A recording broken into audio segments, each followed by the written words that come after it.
안녕하세요. 저는 서울에서 조금 멀리 떨어진 지방에서 작은 가게를 운영하고 있는 구독자입니다. 저는 올해로 27살이 된 딸아이가 있는 곧 50대가 되는 싱글맘이에요.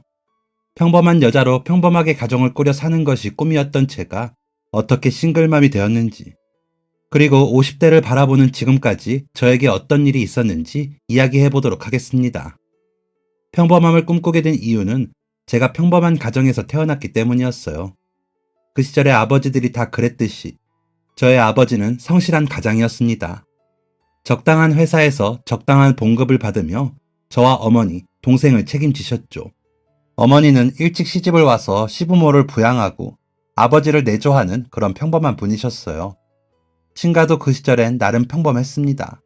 조부모님은 딸인 제가 태어나자 아들을 낳으라고 계속해서 요구하셨고, 선천적으로 몸이 약했던 어머니는 열심히 노력한 끝에 동생을 가질 수 있었습니다. 겨울철 감기에 안 걸린 적이 없었던 어머니가 그렇게 노력하셨던 이유는 아들을 낳는 게 자신의 역할이라고 생각하셨기 때문이었죠. 그때는 그게 당연했습니다. 저는 첫째로서 남동생을 둔 누나로서 동생을 위해 살아야 한다고 철저하게 교육받았습니다. 맛있는 건 당연히 남동생의 몫이었고, 좋은 자리도 남동생이 차지했죠. 과일을 먹어도 예쁘고 맛있는 건 남동생의 몫이었고, 저는 물러터진 과일의 한 부분을 먹어야 했어요. 그때도 여전히 그게 당연한 거라고 생각했습니다. 여자는 희생을 당연하게 해야 하고 조신해야 하며 큰 소리를 내서는 안 된다는 게 친가의 가훈 같은 거였거든요. 외할머니나 어머니는 그런 가풍에 큰 소리를 낼 수 있는 분들이 아니었습니다. 그분들도 그런 상황을 당연하게 여기셨으니까요. 그렇게 자란 저는 고등학교를 졸업하자마자 부모님과 조부모님이 정해준 남자와 결혼하게 되었습니다. 선을 보라고 해서 선을 보기는 했지만 말이 선이지, 결혼 전에 신랑 얼굴을 한번 봐야 하지 않겠냐는 생각으로 만나게 된 자리였어요. 부모님과 조부모님에게 교육을 받아 조신하고 말 잘 듣는 여자로 자란 저에게도 로맨스로 가득한 낭만이 있었습니다. 그때 제 나이는 20살 아가씨였으니까요. 처음으로 부모님과 조부모님에게 반항하는 마음이 들었습니다. 반항하는 마음을 가지게 되었다는 것 자체로도 놀라운 일이었습니다. 하지만 제가 뭘 할 수 있었을까요? 한평생 여자는 좋은 남자 만나서 시집가면 된다 라는 말만 듣고 자란 저는 홀로 세상을 살아갈 준비가 전혀 되어 있지 않았었습니다. 그때 제가 집안 어른들의 말을 거역하고 선을 보지 않았더라면 저는 그대로 밖으로 쫓겨나 어딘가에서 객사했을 거예요. 일자리를 구하는 방법도, 사회생활을 하는 방법도 몰랐으니까요. 좋은 사람, 나쁜 사람을 구별하는 방법도 몰랐고, 집을 구하거나 세금을 내는 방법도 몰랐습니다. 당시 제가 할 수 있던 건 돈 계산하는 방법과 제사 음식을 차리는 방법, 맛있는 요리를 하는 방법이 전부였습니다.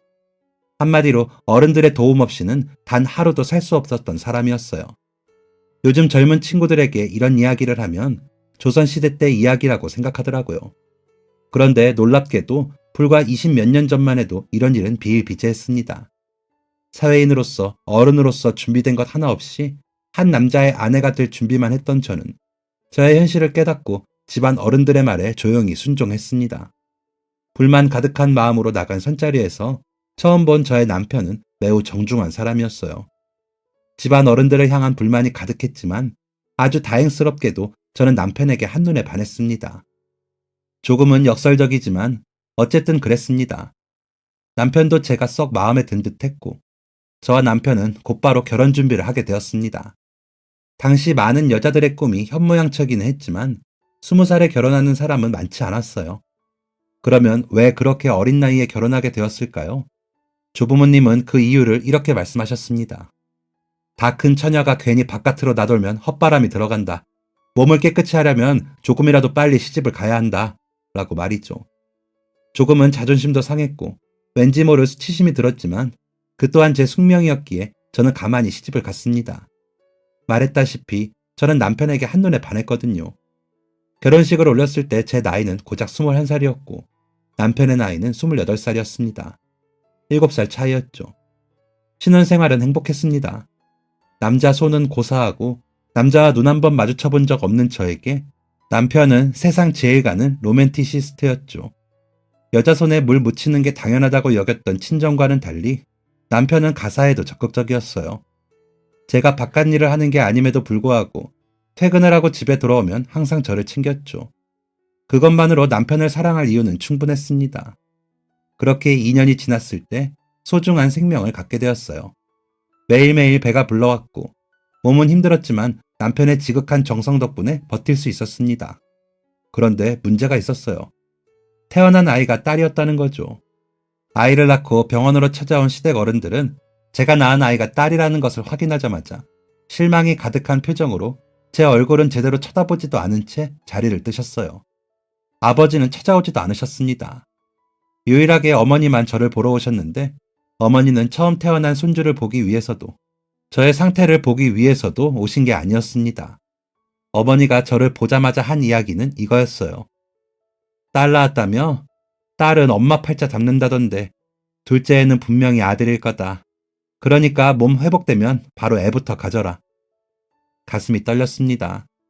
생살이 찢어지는 아픔을 겪으며 눈에 넣어도 아프지 않을 딸을 낳았는데 그렇게 얻은 딸이 축복받지는 못할 망정 그런 무시를 당한다는 게 너무나 가슴 아팠어요.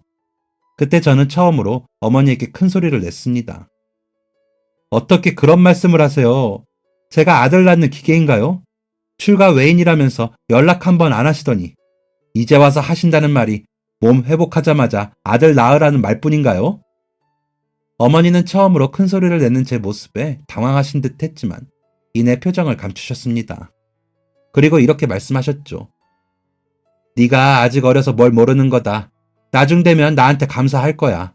시집 갔으면 아들 낳을 생각부터 해야지. 어딜 뻔뻔하게 큰 소리냐? 내가 사돈댁 얼굴 뵐 면목이 없다 아주. 태어나면 사돈댁 가서 죄송하다고 말씀드리고 아들부터 가져라.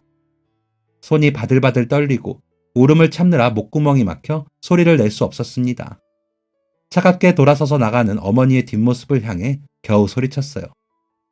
저를 자식이라고 생각하기는 하셨어요? 뒤도 돌아보지 않은 채 문을 열고 나가신 어머니는 끝까지 대답이 없으셨습니다. 이런 와중에 저를 위로해주는 사람은 남편이 유일했어요. 아이 얼굴 한번 보지 않고 괜찮다는 말 한마디 없었던 시댁 어른들의 행동을 보고 미안하다는 말도 전해주었고 부모님에게 받은 상처와 모멸감도 남편이 위로해 주었죠. 가장 의지가 되어야 하는 부모님에게마저 외면당한 것은 세상이 무너지는 일이었지만 그럼에도 불구하고 제 편이 되어주는 사람 한 명 있다는 사실은 제 마음을 한결 편안하게 해주었습니다. 남편은 딸아이를 굉장히 예뻐했어요. 아이가 조금씩 커갈 때마다 집에서는 웃음소리가 끊기지 않았습니다. 그런데 얼마 지나지 않아 그 웃음소리가 점차 사그라드는 일이 벌어졌습니다. 바로 IMF가 터진 것이었죠. 남편은 나름 안정적인 회사를 다니고 있었지만 IMF가 터진 상황에서도 안정적이지는 못했습니다. 게다가 회사 생활을 오랫동안 한 것도 아니었기 때문에 자칫하면 목이 날아가는 상황이었죠. 회사에 요직에 있는 사람들도 회사를 떠나는 와중에 남편이 살아남기란 쉬운 일이 아니었습니다. 조금만 잘못하면 목이 달아난다는 불안감은 남편의 예민함을 깨웠습니다. 늘 서글서글한 미소로 말을 걸어주던 남편은 예전처럼 여유를 가지지 못했습니다. 허리띠를 한껏 졸라맸음에도 불구하고 남편은 계속해서 허리띠를 졸라매라고 말했어요. 허리띠를 졸라매는 건 저와 남편만의 일이 아니었습니다. 남편은 딸에게 들어가는 돈도 아끼길 원했어요. 당연한 일이었죠. 한 푼 두 푼이 아까운 상황이었으니까요. 그런데 남편의 요구는 점차 선을 넘기 시작했습니다. 딸에게 들어가는 식비를 줄이라고 하기도 하고 길이가 짧아져서 입을 옷이 없는 상황에서도 그 옷을 계속해서 입히라고 했죠. 딸은 맞지 않는 신발을 신은 채 밖으로 나가기도 했습니다. 엄마로서 마음이 찢어지는 순간들이 많았습니다. 하지만 남편의 말을 거역할 수는 없었어요. 집안의 모든 경제권은 남편에게 있었고 저는 얼마 되지 않는 생활비로 가사를 운영해야 했으니까요. 그리고 경기가 힘들어서 모든 사람들이 이렇게 산다는 남편의 말이 진짜인 줄 알았습니다. 모두가 이렇게 살고 모든 아이들이 맞지도 않는 옷을 입은 채 그렇게 사는 줄 알았어요. 그런데 아니었습니다. 부모들은 자기 입에 들어가는 음식을 줄이고 자기가 입은 옷을 안 살지언정 자기 자식이 소매가 한참 짧은 옷을 입게 하지는 않았어요. 남편에게 이 이야기를 한 날 남편은 고함을 치며 제 머리를 휘어잡았습니다. 내가 이딴 취급받으려고 밖에서 그렇게 비굴하게 사는 줄 알아? 집안에서 살림만 하는 여자가 뭘 안다고 나한테 이래라 저래라야?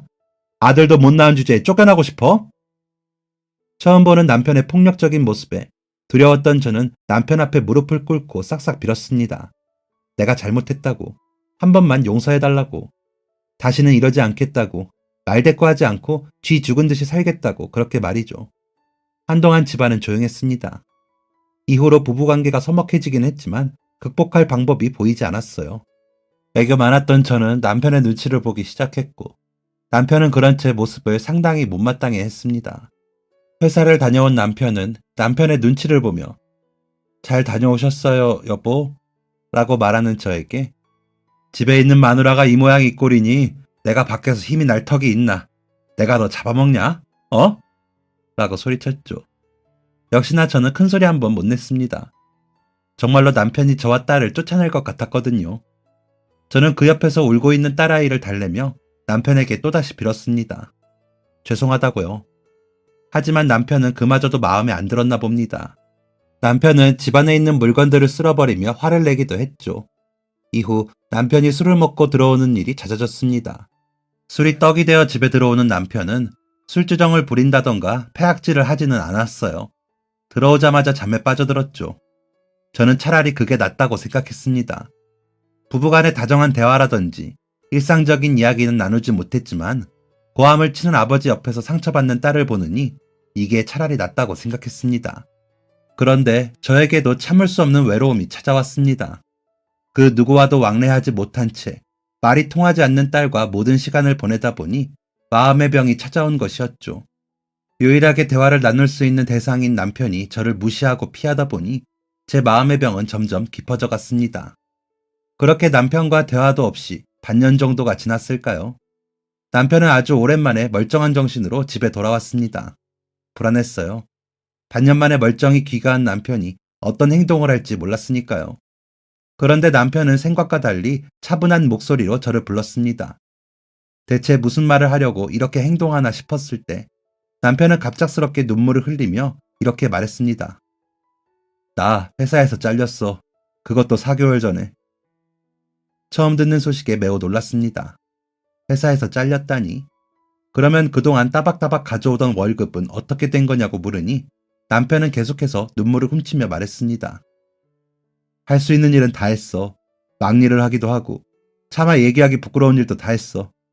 그런데 이제는 더 이상 못하겠어. 이거 사람이 사는 게 아니야. 저는 남편에게 해줄 말이 없었습니다. 바깥 세상이 어떻게 돌아가는지도 모르는 일개 주부가 무슨 말을 할 수 있었겠어요. 게다가 하루하루 숨쉬는 것조차 힘들었던 저는 말하는 것조차 힘들었습니다. 죽지 못해 사는 거였어요. 그런데 그건 남편도 마찬가지였나 보더라고요. 회사에서 잘릴 거라는 불안감에 아내와 자식을 책임져야 한다는 책임감에 잠겨 예민해지고 예민한 것을 넘어 폭력적인 성향을 보였던 남편은 결국 한 모텔에서 스스로 목숨을 끊었습니다. 남편이 세상을 떠났다는 연락을 받고 정신없이 장례를 치렀을 때 조금 정신이 들더군요. 그리고 남편이 짠했습니다. 내 머리채를 휘어잡고 집안을 난장판으로 만들고 술에 떡이 되어 들어오기도 했지만 자기도 나름대로 최선을 다하려고 했구나. 남편의 행동이 잘한 행동은 아니었지만 그냥 그렇게 허망히 떠난 남편이 너무나 안타까웠습니다. 한편으로는 원망스럽기도 했어요. 언젠간 지나갈 일을 버티지 못해서 이 어린 딸내미를 두고 이렇게 떠나냐. 당신이 이럴 수 있냐. 마누라는 버렸어도 자식은 버리지 말았어야지. 라는 생각이 들었죠. 남편의 장례식 당시 시어머니는 저를 향해 몽둥이를 휘두르기도 했습니다. 네가 우리 집안 대를 끊어버렸다. 내 아들 잡아먹은 것도 너야. 너만 아니었어도 우리 아들이 이렇게 될 일은 없었을 거란 말이야. 할 수 있는 말이 없었습니다. 남편이 죽은 게 왜 제 탓인가요? 이 상황에서 가장 힘든 건 나예요. 라고 소리칠 수는 더더욱 없었죠. 저는 그저 누군가 시어머니를 말려주길 바라며 두 눈을 감을 뿐이었습니다. 그렇게 저는 남편과 살던 집에서 쫓겨났어요. 어린 딸을 품에 안고 겨우 도착한 친정. 부모님도 저를 불편한 손님으로 취급했습니다. 여전히 어머니는 사돈댁 얼굴 보기 부끄러워서 어떡하냐. 내가 말한 대로 아들을 낳았으면 너가 시댁에서 이런 취급은 안 받았을 거다. 딸은 엄마 팔자를 닮는다고 내가 몇 번을 말했냐. 라는 말만 반복하셨죠. 성인이 된 남동생도 그런 저를 무시했습니다. 다른 남자 꼬셔서 재혼이나 해. 아, 애 딸린 아줌마라 그것도 안 되려나? 그럼 딸내미는 고아원에 보내버리면 되겠네. 아, 그것도 안 되겠다. 요즘 자식 새끼들 버리는 부모가 많아서 고아원에 자리가 없더라고. 시어머니가 저에게 몽둥이를 휘두를 때도 참았던 저였지만 나를 조롱하는 건 몰라도 제 딸을 조롱하는 건 참을 수 없었어요. 저는 처음으로 친정집 안에서 큰 소리를 냈습니다. 입 다물어. 그 나이 먹고 한량같이 사는 게 부끄러운 줄도 모르고 감히 내 딸을 모욕해? 내가 대체 뭘 잘못했니? 큰 소리가 나자 달려온 부모님은 당장 짐 싸서 나가. 어딜 여자가 큰 소리를 내? 그것도 귀한 내 아들한테. 당장 나가! 라며 저를 내쫓으려 하셨고 동생은 그런 저를 보며 미소를 띠고 있었습니다. 이후 제가 어떻게 행동했는지 잘 기억나지 않지만 동생에게 죽일 듯이 달려들었던 것 같기는 해요. 어머니는 온몸으로 그런 동생 앞을 가로막으셨고 아버지는 제 목덜미를 잡고 끌어내셨죠. 그렇게 저와 딸은 거리에 나앉게 되었습니다. 어디로 어떻게 가야 하나 막막한 그때 친정집에서의 일이 충격이었는지 한참을 자던 딸이 잠에서 깨 제 손가락을 살며시 잡았습니다. 눈물로 범벅된 제 얼굴을 보며 딸은 배시시 웃어주었어요. 남편을 따라 저 세상으로 갈까 생각하던 그때 살아야 할 이유를 찾았습니다. 살아야겠다. 살아남아야겠다. 이후로는 닥치는 대로 길을 헤맸습니다. 그러던 중 아주 감사하게도 작은 교회에 몸을 맡길 수 있었어요. 아주 작은 교회였고 저와 딸만 겨우 누울 수 있는 방을 쓰게 된 것이었지만 그마저도 너무나 감사했습니다. 교회에서 만난 분들은 제가 일자리를 찾을 수 있도록 도와주셨어요. 가진 지식 없이 어린 딸을 홀로 키우고 있는 저는 청소일부터 시작했습니다. 어린 딸을 업고 두툼한 담요로 딸을 감싼 채 모두가 돌아간 밤 건물을 쓸고 닦았죠. 아이가 아픈 날이면 교회분들에게 아이를 맡겼지만 그 외에는 항상 아이를 데리고 일을 하러 나갔습니다. 누군가에게 도움을 받는다는 게 너무 어려웠기 때문이었어요. 아마 저 또한 도움을 받아본 적이 없어서였겠죠. 항상 누군가를 위해 희생해야 했고 누군가를 위해 살아야 했기 때문에 저는 아주 작은 호의도 받아들이기 어려워했습니다. 지금은 이렇게 생각해요. 사람은 사람 없이 살아갈 수 없다고요. 하지만 그때는 그걸 몰랐습니다. 이 인생을 어떻게든 살아가려면 딸을 제 손으로 키우려면 그 누구보다 치열하게 스스로 노력해야 한다고 생각했죠. 여자 혼자 아이를 키운다는 건 예나 지금이나 똑같았습니다. 주변의 무시와 손가락질도 견뎌야 했죠. 나쁜 의도로 접근하는 사람들도 있었습니다. 그런데 제가 뭘 할 수 있었겠어요? 그냥 버티고 또 버티는 것밖에 할 수 없었죠. 하지만 참 감사하게도 나쁜 사람들이 있었다면 저를 도와주는 사람들도 있었습니다.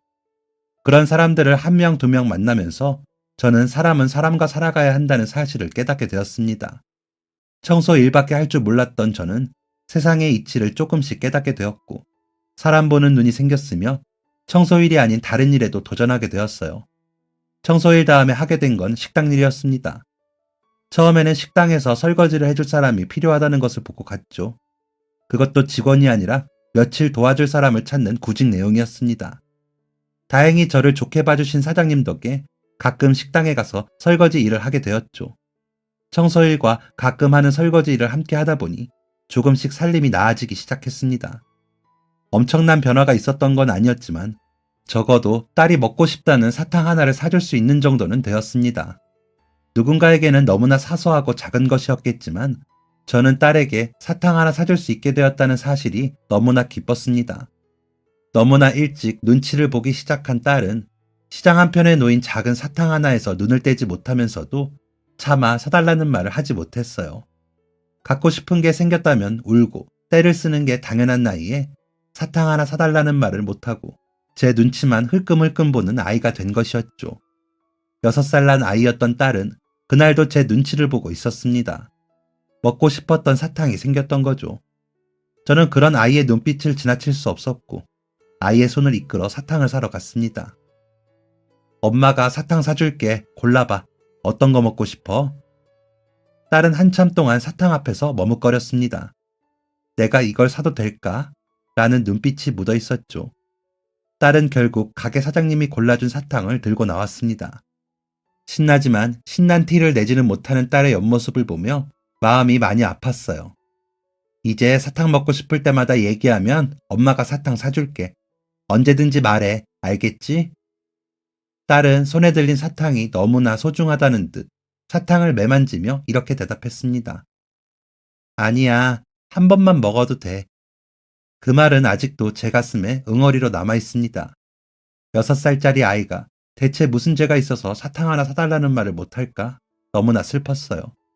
그런데 얼마 지나지 않아 저는 또다시 가슴이 찢어지는 경험을 하게 되었습니다.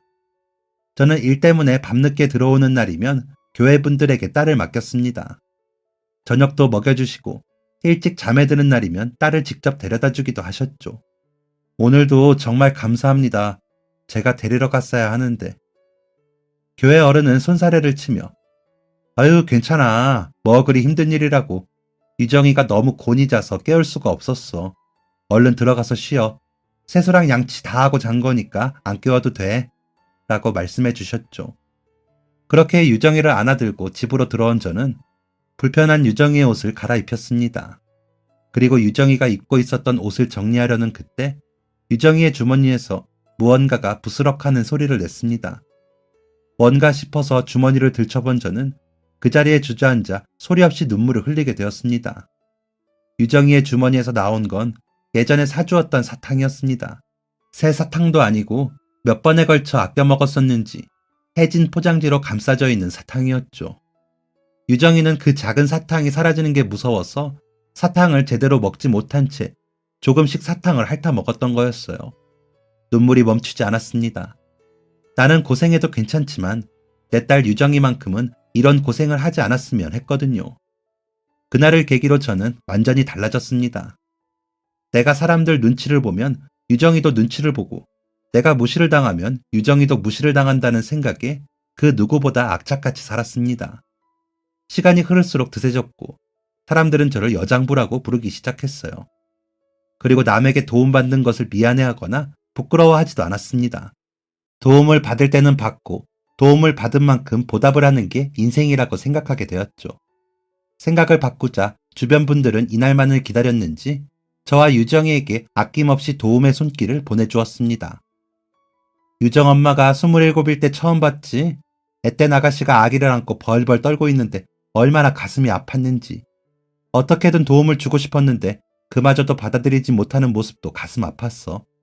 그래도 이제는 혼자서만 애쓰지 않으니 참 다행이야. 이런 분들 덕분에 저는 돈을 좀 더 받을 수 있는 일을 하게 되었습니다. 유정이가 초등학교에 들어갔을 때였죠.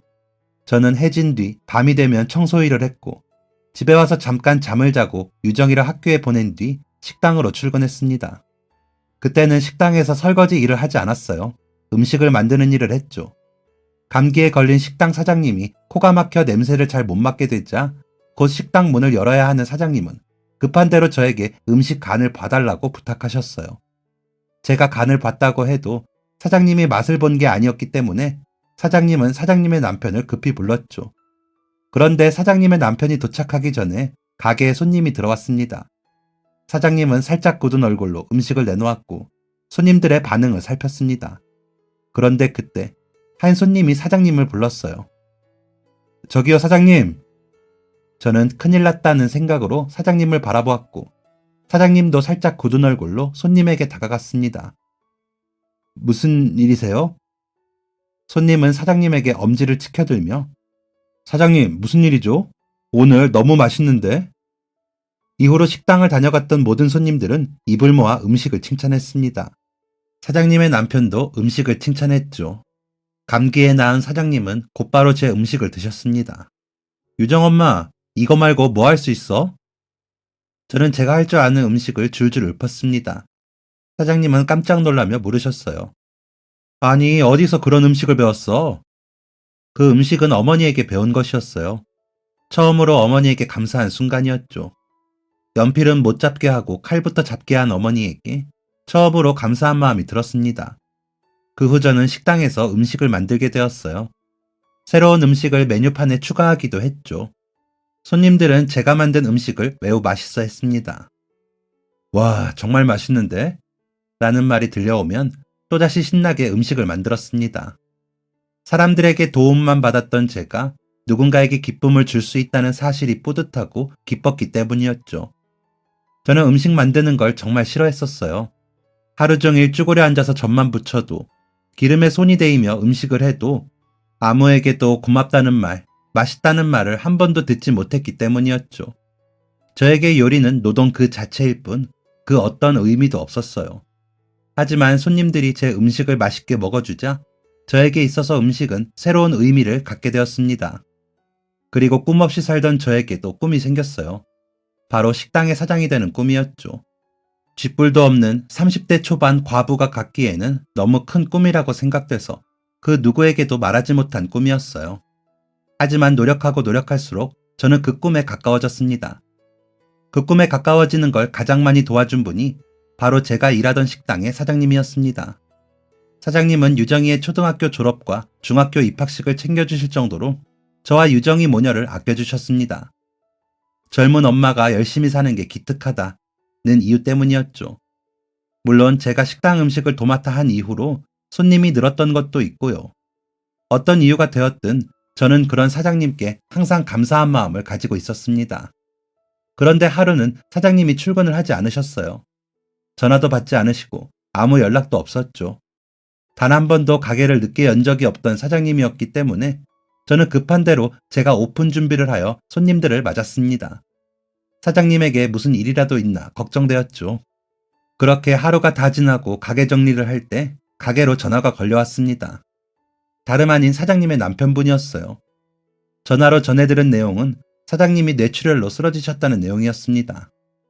가게 문을 곧장 닫은 저는 사장님이 계시다는 병원으로 뛰어갔습니다. 사장님은 병원에 입원해 회복 중이셨어요. 다행히 처음에 조치를 잘 취해 생명에 지장은 없다고 하더군요. 상황이 이렇게 돼서 유정 엄마가 당분간 가게를 봐줬으면 좋겠어.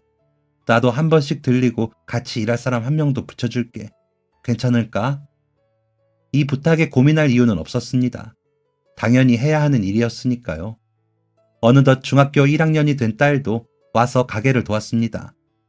그렇게 시간이 흐르고 사장님은 무사히 퇴원할 수 있었어요. 사장님은 살짝 마른 몸을 이끌고 가게로 오셨습니다.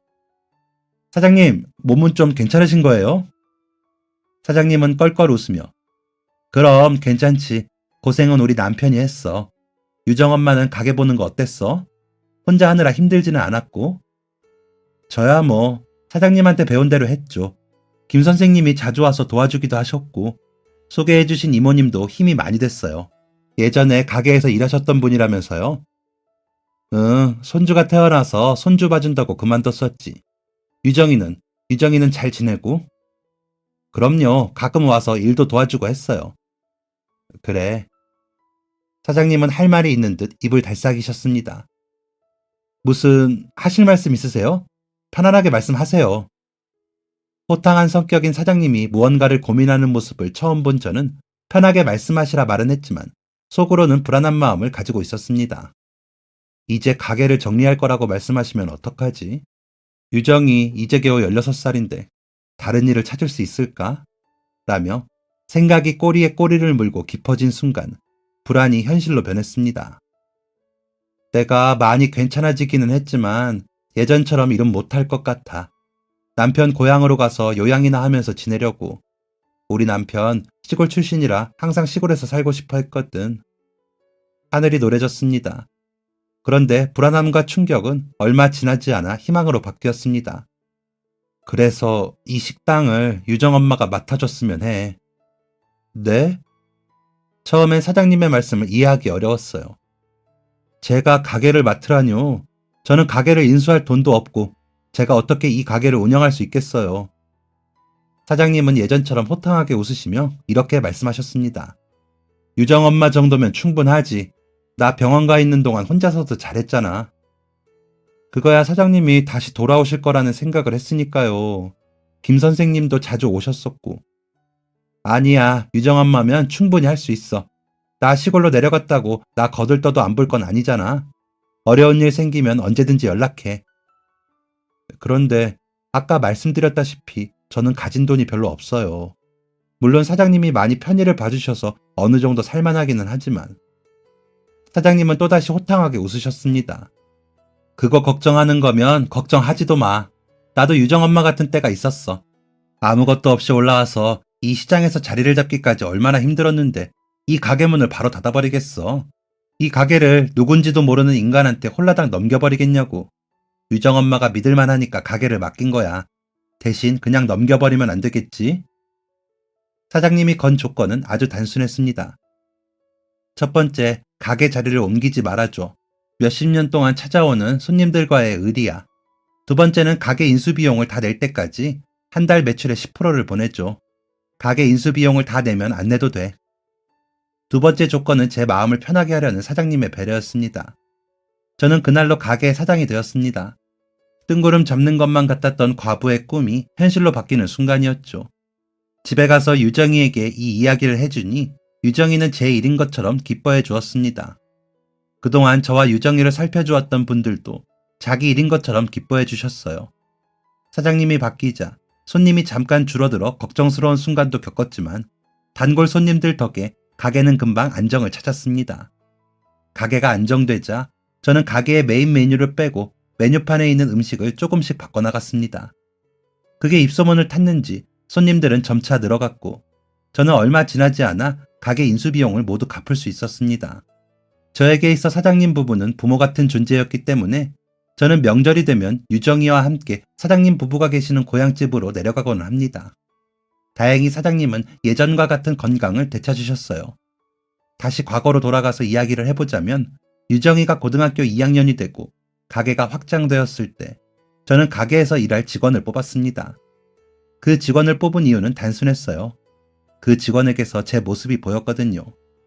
올해로 29이 되었다는 젊은 아가씨는 7살 된 딸을 데리고 가게로 찾아왔습니다. 숙식만 제공해줘도 괜찮으니 방 한 칸만 내어달라는 부탁이었죠. 사연이 참 딱하더군요. 부모 없이 자라 고아원에서부터 알고 지내던 오빠와 동거를 했는데 아이가 태어났을 때부터 밖으로 나돌기 시작하더니 아이가 7살이 되자 도망을 갔다고 했죠. 그 모습에서 저를 봤고 저는 그 아이 엄마를 바로 일할 수 있게 해주었습니다. 정부에서 지원을 받을 수 있는 것들도 찾아서 도움을 받을 수 있게 했고 가게 한편에 방을 마련해서 거기서 지낼 수 있도록 도움을 주었습니다. 그런 것이 아깝지 않았어요. 저와 유정이도 그런 도움 덕분에 살아갈 수 있었던 거였으니까요. 밖으로 나도는 남편 때문에 이런저런 일을 다 해봤다는 직원은 손이 빠르고 꼼꼼한 성격이었습니다. 기특하고 예뻐할 수밖에 없는 직원이었죠. 가게를 정리하고 퇴근을 하던 어느 날, 곧 문을 닫으려는 시장의 신발가게 앞에서 서성이는 직원과 직원의 아이를 보게 되었습니다. 반가운 마음에 인사를 하려 하는데 사줘, 사달라고. 다른 애들은 다 공주 신발 신는단 말이야. 아이는 직원의 손을 끌어당기며 신발가게 가판 앞으로 가려 했고 사지도 않을 것 같은 손님 때문에 퇴근이 늦어진 가게 사장은 불쾌한 표정을 짓고 있었죠. 그리고 직원은 그 앞에서 식은땀을 흘리고 있었습니다. 직원은 신발가게 사장에게 연신 죄송하다고 고개를 조아리고는 아이를 안은 채 후다닥 자리를 떴습니다. 집에 돌아오니 그 장면이 머리에서 떠나지 않더군요. 결국 저는 다음날 신발가게를 찾아서 아이가 사달라고 조르던 신발을 구매했습니다.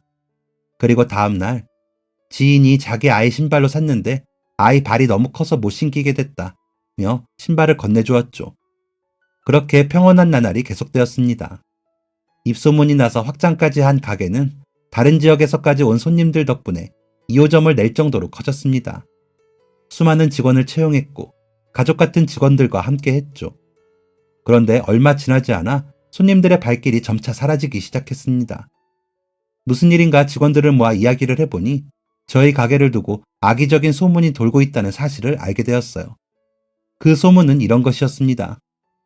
우리 가게가 반찬을 재활용한다는 소문이 돌고 있어요. 그리고 직원은 한참 동안 우물쭈물 하다가 대답했습니다. 그 사장님이 죽은 남편의 보험금을 들고 도망쳐서 가게를 인수한 거라는 소문도. 기가 차서 말도 안 나오더군요. 누가 이런 짓을 했을지 안 봐도 뻔했습니다. 가게가 조금 잘 된다는 소문이 들리자마자 콩고물이라도 얻어먹으려고 찾아온 사람들 중에는 부모님과 시댁 어른들도 있었거든요. 그 사람들의 요청을 거절했더니 이런 소문을 내는 게 확실했어요. 그들이 퍼뜨린 소문은 쉽게 잠재워지지 않았습니다. 아무리 사람들에게 그건 거짓 소문이라고 말을 해도 아무도 믿지 않았죠. 그렇게 가게에는 파리만 날렸고 직원들의 월급조차 감당하지 못하게 되었을 때 손님들이 다시 가게를 찾기 시작했습니다. 이게 어떻게 된 건지 어안이 벙벙할 때 저는 시장에서 가깝게 지내고 유일하게 가게를 찾아주던 상인분께 손님들이 다시 찾아오게 된 이유를 알 수 있었습니다. 윤 사장님, 그거 몰랐어? 그 가게 직원 있잖아. 어린 딸내미 데리고 다니는 그 직원. 그 직원이 매일마다 찾아온 손님들 명단이랑 가게 식재료 사용량, 구매 내역 다 들고 다니면서 시장 상인들한테 설명하고 다녔어. 사장들은 딱 보면 알잖아. 이게 진짜 장부인지 가짜 장부인지. 나도 봤는데 누가 봐도 진짜더라고. 내용을 보니까 음식 재사용하고 그러는 게 말이 안 되는 얘기더라. 여기 장사하는 사람들 중에 윤 사장한테 도움 안 받은 사람 있어? 그 사람들이 찾아오는 손님들한테 다 얘기한 거야. 그거 헛소문이라고. 우리가 봤다고. 나는 윤 사장 식당에서 일도 도와주고 그랬잖아. 나는 윤 사장 믿고 있었어. 저는 이 모든 일이 어린 직원 덕분이라는 사실을 알게 되자마자 직원을 찾아갔습니다. 작은 단칸방을 구해 딸과 함께 지내고 있는 직원은 밤늦게 찾아온 저를 보고 많이 놀란 듯 했습니다. 저는 세 사람이 겨우 들어갈 만한 방에 앉아 시장 사장님에게 들은 이야기를 말했습니다. 직원은 당황한 표정이었어요. 사장님 죄송해요. 고맙다는 말을 전하려고 왔는데 갑자기 죄송하다니? 이유를 물으니 직원은 이렇게 대답했습니다. 말도 안 하고 가게 장부를 가져다 쓴 거였잖아요. 그건 상아 씨가 꼼꼼하니까 내가 맡긴 거였고 가게 장부를 함부로 가져가서 쓴 건 안 될 일이지만 어쨌든 상아 씨의 지혜로운 행동이 우리 가게를 살렸어. 아니, 우리 가게의 모든 직원들을 살린 거야. 정말 고마워. 상아 씨한테는 큰 빚을 졌네. 저는 상아 씨에게 모든 것을 해줄 생각이었습니다. 그런데 상아 씨는 저의 제안을 거절했습니다. 빚을 지셨다뇨. 빚을 진 사람은 저인걸요, 사장님. 그건 아니지. 나는 상아 씨의 노동력을 산 거고 상아 씨는 노동에 대한 대가를 월급으로 받은 것뿐이야. 상아 씨는 고개를 가로저으며 말했습니다. 아니요. 사장님은 그 이상의 것을 해주셨어요. 무슨 말인지 이해가 되지 않을 때 상아 씨는 무겁게 입을 열었습니다. 예전에 미나가 신발 하나를 사달라고 시장 신발 가게 앞에서 떼를 쓴 적이 있었어요. 단칸방 하나라도 얻으려고 허리띠를 졸라매는 상황에 그 신발 하나 사주는 게 너무 어렵더라고요. 미나를 안고 도망치듯이 가게를 떠났는데 울다 지쳐서 잠든 미나가 너무 안타까웠어요. 늦게나마 가게로 돌아갔는데 가게 문은 이미 닫혀 있었고 다음날 시장 문이 열렸을 때 가게 앞으로 갔는데 사장님이 그 신발을 사고 계신 걸 봤어요. 사장님이 왜 저런 신발을 사셨을까 궁금했는데 제가 출근하자마자 그 신발을 건네주시더라고요. 미나가 신발 사달라고 조른 걸 보신 거였죠. 저마저도 잊고 있었던 과거의 이야기를 상아 씨는 단 하나도 빠뜨리지 않고 기억하고 있었습니다. 저는 상아 씨의 물음에 고개를 끄덕였어요. 그때 결심했어요. 무슨 일이 있어도 사장님과 함께 하겠다고요. 그래서 가게가 안 좋은 소문에 휩싸였을 때 가만히 있을 수가 없었어요. 장부를 가져다 쓴 건 정말 죄송합니다. 저한테 무슨 말씀을 하셔도 할 말이 없어요.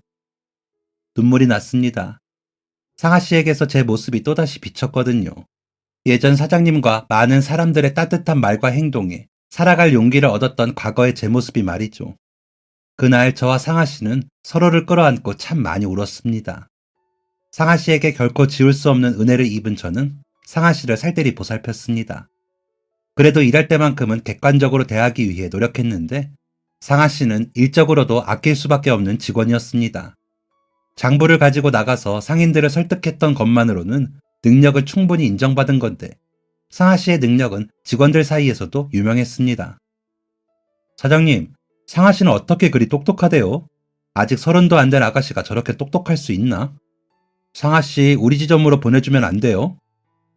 저뿐만이 아니라 직원들의 엄청난 지지를 받은 상아 씨는 36이 되었을 때 2호점의 점장이 되었습니다. 상아 씨의 아이도 16이 되었죠. 제 딸은 올해로 27이 되었습니다. 대학을 졸업하자마자 우리나라에서 손꼽히는 회사에 취업한 유정이는 제 가게보다도 사랑하는 존재이자 저의 자랑입니다. 그리고 힘들 때도 기쁠 때도 저와 함께 해주었던 직원들은 유정이 다음으로 제가 사랑하는 존재가 되었죠. 저를 무시하고 내쫓았던 가족들은 어떻게 되었냐고요? 가게가 잘 되자마자 돈 한 푼 뜯어먹으려던 그 사람들의 소식은 안 듣고 싶어도 들려왔습니다. 한량같이 살던 남동생은 집안 재산을 모조리 끌고 가서 사업에 썼다가 모든 사업을 말아먹었고 해외로 도피를 해서 살았는지도 죽었는지도 모르는 상황이라고 합니다. 장남이 하겠다는 일을 어떻게 부모가 맡겠냐며 동생을 전적으로 지지했던 부모님은 제 바짓가랑이를 붙잡고 애원하셨습니다. 아이고, 우리가 잘못 생각했다. 계집애라고 너를 무시하면 안 됐는데 우리가 잘못했다. 잘못했어. 제가 그 용서를 받아줄 이유는 없겠죠. 특히 유정이를 고아원에 보내버리라고 했던 동생과 그런 동생을 감싸던 부모님의 모습이 아직도 잊히지 않습니다. 그리고 피 한 방울 섞이지 않은 시댁 사람들이 찾아온 적도 있었어요. 잘 살고 있는 줄 알았더니 부동산 투자를 잘못해서 방 한 칸에 둘이 살고 있다고 했죠. 게다가 사기꾼을 만나 전 재산을 날리고 빚쟁이들에게 쫓기고 있는 신세라고 했습니다. 우리 아들이 너한테 얼마나 잘했니? 그렇게 가기 전에 조금 마음이 안 좋아서 너한테 실수를 하긴 했지만 그게 진심은 아니었을 거다. 그리고 너도 우리 아들 사랑하지 않았니? 우리 아들 생각해서라도 조금 도와주렴. 그때는 몰랐지만 자식 잃은 슬픔이 얼마나 컸을까 싶어 조금은 도와줄 마음이 있었습니다. 그런데 염치도 없는지 유정이를 찾아갔더라고요. 처음에는 유정이에게 친할머니, 친할아버지라고 다가가 너가 엄마를 설득해보라며 조곤조곤 달래보라고 했지만 유정이가 자신들의 말을 듣지 않아 유정이의 회사 앞에서 행패를 부렸죠. 유정이는 시댁 사람들이 자신을 찾아왔다는 것을 알리지 않았지만 유정이를 회사 앞까지 데리러 간 날에 시댁 사람들이 행패를 부리는 걸 보고 이 모든 사실을 알게 되었습니다. 경찰까지 동원되어 끌려간 시댁 사람들은 유정이에게 다정했던 얼굴은 싹 지운 채 유정이를 향해 손가락질했어요. 이 집안 여자들은 전부 남자 잡아먹는 년들이야. 네가 아들로 태어나게만 했어봐. 내 아들이 죽을 일도 없었고 우리 집이 이렇게 망할 일도 없었어. 그날부로 그 사람들을 도와주고 싶은 생각이 싹 사라졌습니다. 그리고 유정이가 상처받을 것이 너무나 걱정되었어요. 유정이의 앞을 가로막고 큰 소리를 내려는 순간 유정이가 제 팔을 잡아당겼습니다. 그리고 제 앞으로 나서서 이렇게 말했어요. 기억도 안 나는 분들이 갑자기 나타나서 친할머니, 친할아버지라고 했을 때 어이가 없었어요. 웃는 얼굴로 그동안 보고 싶다고 하는 게 얼마나 가증스러웠는지. 그렇게 보고 싶었으면서 얼굴 한번 안 비치셨잖아요. 낯빛 하나 안 바뀌고 거짓말하는 인간들이 배우면 얼마나 배웠겠어요. 아이의 성별을 정하는 건 엄마 쪽이 아니라 남편 쪽이에요. 제가 딸로 태어난 게 그렇게 불만이면 잘난 아드님 사진 보고 원망이나 하세요. 조곤조곤 큰소리 내지 않고 할 말을 다 한 유정이는 저를 데리고 경찰서 밖으로 나왔습니다. 저는 유정이에게 조심히 물었어요. 괜찮아? 그럴 때는 엄마가 나서야 하는 건데. 사실 저에게는 유정이에 대한 미안함이 있었거든요. 아버지 없고 마음 붙일 가족 한 명 없이 키웠다는 사실 때문이었죠. 유정이도 그런 제 마음을 알고 있었나 봅니다. 엄마, 나는 아버지가 그리웠던 적도 할머니, 할아버지가 있는 아이들이 부러웠던 적도 없어. 엄마가 어떻게 살아왔는지 가장 잘 아는 사람이 나야. 그래서 나는 엄마가 행복했으면 좋겠어. 그렇게 아등바등 키웠던 딸내미 좋은 대학 나왔고 좋은 회사 다니잖아. 이제 어디 가서 딸 자랑해도 돼. 힘들면 나한테 여행 좀 보내달라고 해도 되고 이제 딸 덕 좀 봐도 돼. 그 말에 마음이 울렁거렸습니다. 처음으로 유정이 앞에서 눈물을 보였고 유정이는 그런 저를 안아주었죠. 그동안의 온갖 고생이 모두 사라지는 순간이었습니다. 저는 아침에 눈을 뜰 때마다 이렇게 생각합니다. 오늘도 행복하자. 그리고 다른 사람들도 행복하게 해주자. 저는 이렇게 살아가고 있습니다. 과거에 얽매이지 않고 이제는 제 인생을 살아가려고 해요. 제 사연을 들어주신 모든 분들의 삶에도 행복만이 가득하길 바라겠습니다. 긴 이야기 들어주셔서 감사하고 소개해주셔서 감사합니다. 모두 행복하세요. 지금까지 사연 들어주셔서 감사합니다. 사연이 재밌으셨다면 구독과 좋아요를 눌러주세요. 감사합니다. 안녕히 계세요.